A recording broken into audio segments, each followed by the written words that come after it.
बिस्मिल्लाहिर्रहमानिर्रहीम, अस्सलाम वालेकुम। आपको डिजिटल डायरी में खुश आमदीद कहते हैं। और आज हम अलमसमक पैलेस जा रहे हैं।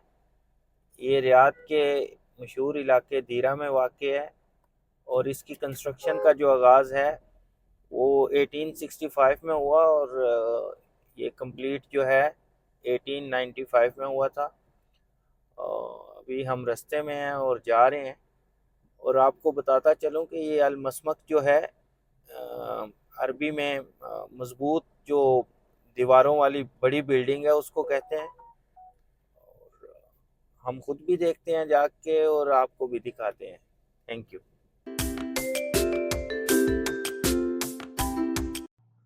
अभी जी हम अलमसमक पैलेस पहुंच चुके हैं जो आजकल म्यूज़ियम है। तो अंदर चलते हैं और जैसा आपको कहा कि आपको भी दिखाते हैं। और दूसरा सऊदी गाइड जो हैं वो इसकी हिस्ट्री के रिलेटेड जो है वो सारा कुछ बताएंगे। चलें हमारे साथ और इंशाल्लाह इसको जो है वो एक्सप्लोर करते हैं।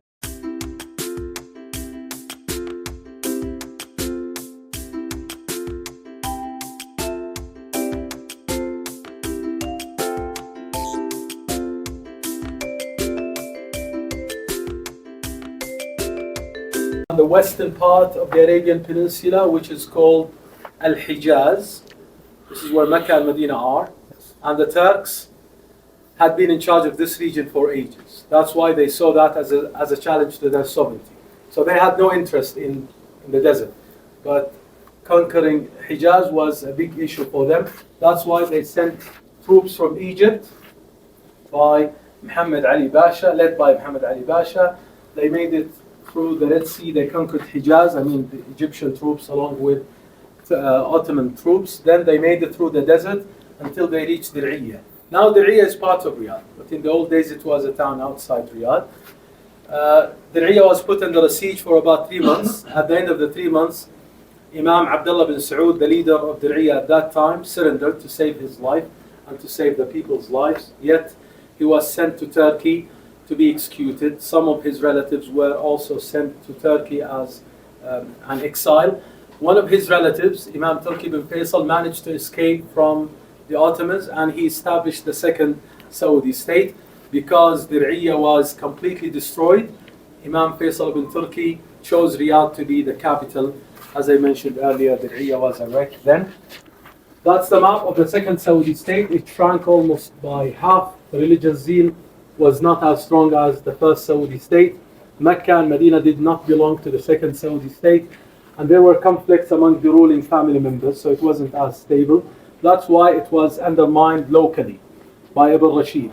Ibn Rashid had a plan to create the Al-Rashid kingdom starting from the north, and there was a battle called Al-Malayda.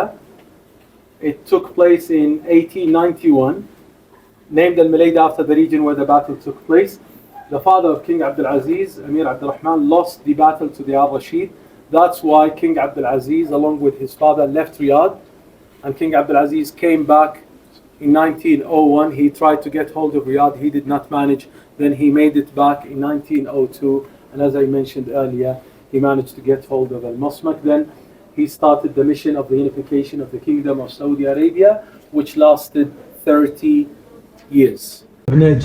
And later on, 1925, when he annexed Hijaz, he named himself the Sultan of Najd and Hijaz. That's why there are two swords on the Saudi emblem. One representing Najd, the central part, and one representing Hijaz and its dependencies in the west.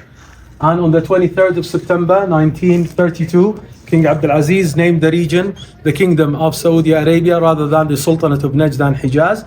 And he named himself the king rather than the Sultan. That's why we celebrate the 23rd of September as our national day, which is coming soon. Speaking of swords, here we have a photograph of King Abdul Aziz dancing a traditional dance called Arba. Arba literally means display. At Arba, a person holds a sword and swings to the right and to the left according to the rhythm of the drums. It's a dance of victory. That's why we use a sword when we dance it. Last night I was at a wedding. Lots of Arba was played on the national day, Flag Day, the two Eids. Lots of Arbas are played in the kingdom. when we beat Argentina, we did dance the out dance. And you noticed Ronaldo the other day, he did dance that dance of victory. 1939, the photograph was taken. Probably the locals did not have many cameras. That's why this photograph was taken by a Westerner called this way. Thank you very much.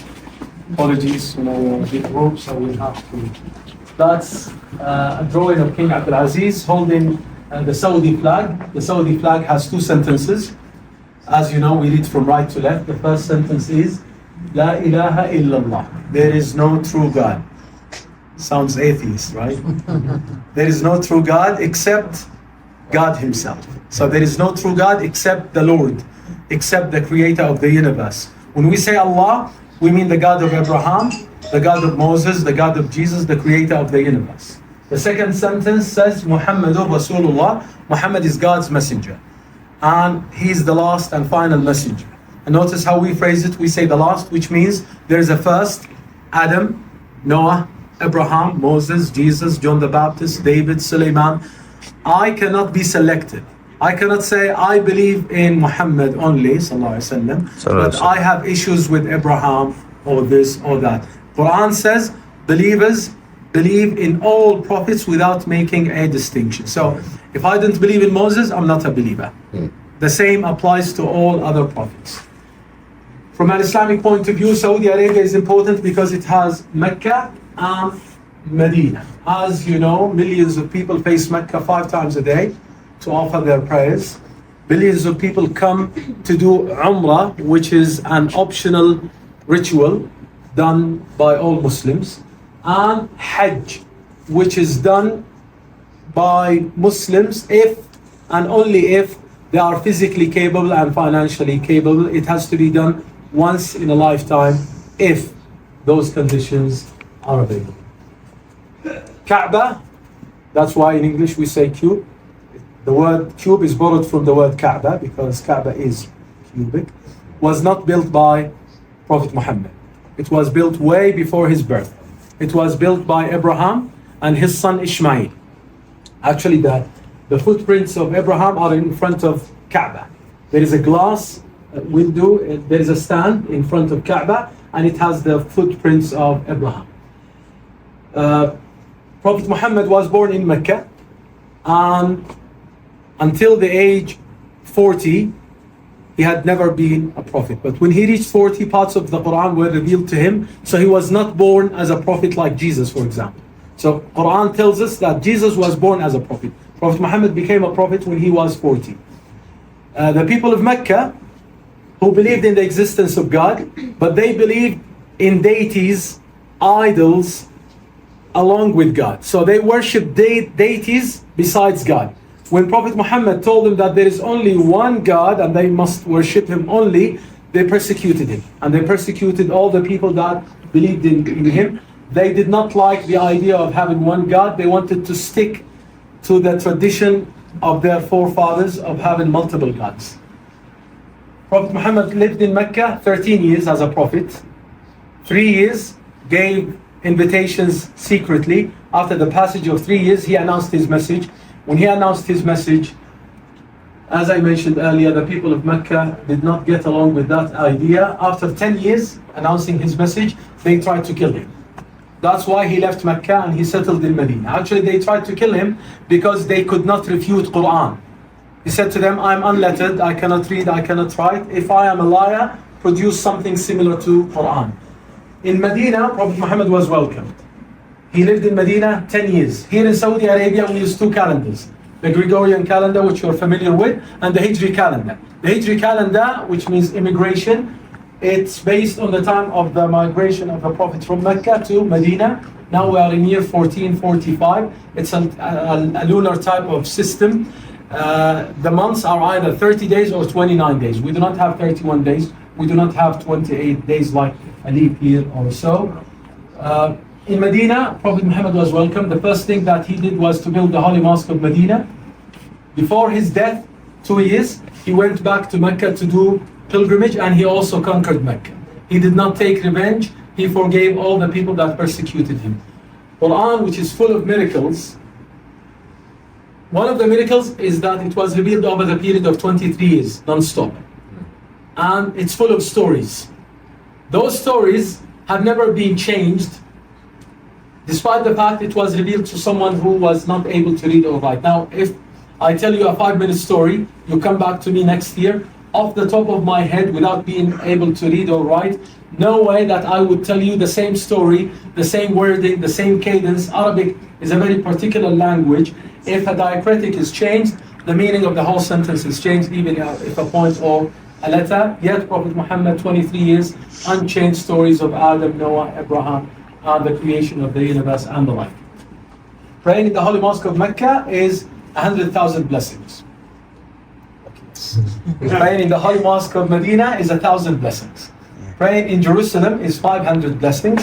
Where praying in a regular mosque is 27 blessings. Praying individually is only 1 blessing. We're lucky we don't have to count our blessings. It's angels who do all the calculations. Thank you very much for being good listeners. The next section, we're going to watch a film that's a remake of The Regain of Riyadh. Luckily, it's in. They struggled fiercely until Ashlan was finally pulled back through the gate of the Masmak. But Ibn Jarwi and Abdulaziz managed to close the small gate and enter the fort, enabling the main gate to be opened to let in the rest of the men.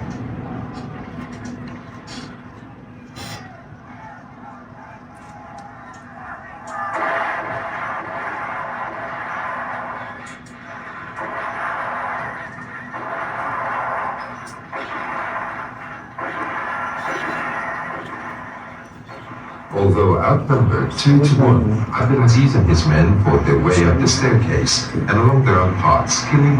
जी अभी हम अलमसमक palace के अंदर हैं और सुल्तान भाई ने briefly आपको इसके मतलब बताया और उसके बाद डिटेल के साथ जो सऊदी गाइड है उन्होंने जो है इसका मतलब जो बताया है वो ये है कि पहले सल्तनत उस्मानिया के साथ इनकी जंग हुई तो जो फर्स्ट सऊदी स्टेट है वो जो है वो फॉल कर गई और उसके बाद दोबारा इन्होंने अपनी हुकूमत बनाई थी और उसके बाद ये सऊदी जो फैमिलीज़ हैं इनका आपस के जो कुछ मामला थे उनकी वजह से जो है ये दोबारा इनके हाथ से हुकूमत चलेगी।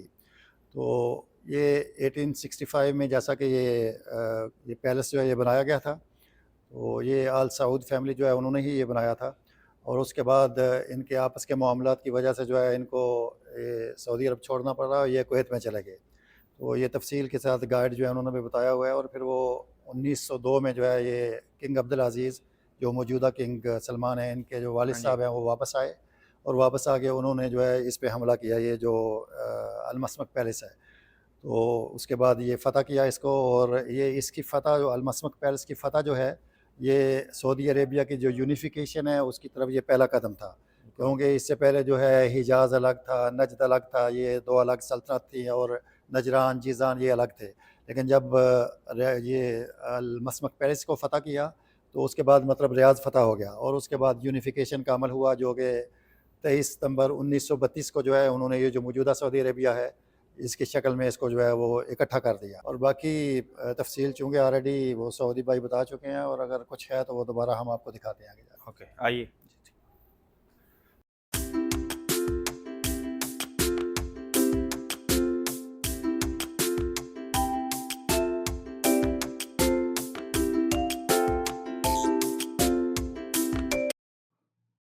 अलमसमक पैलेस की कंस्ट्रक्शन के दौरान जो है ये एक कुआं भी बनाया गया था उस वक्त और वो अभी तक मौजूद है और अभी आपको दिखाते हैं इसमें अभी भी आप देख सकते हैं कि पानी भी मौजूद है इसमें।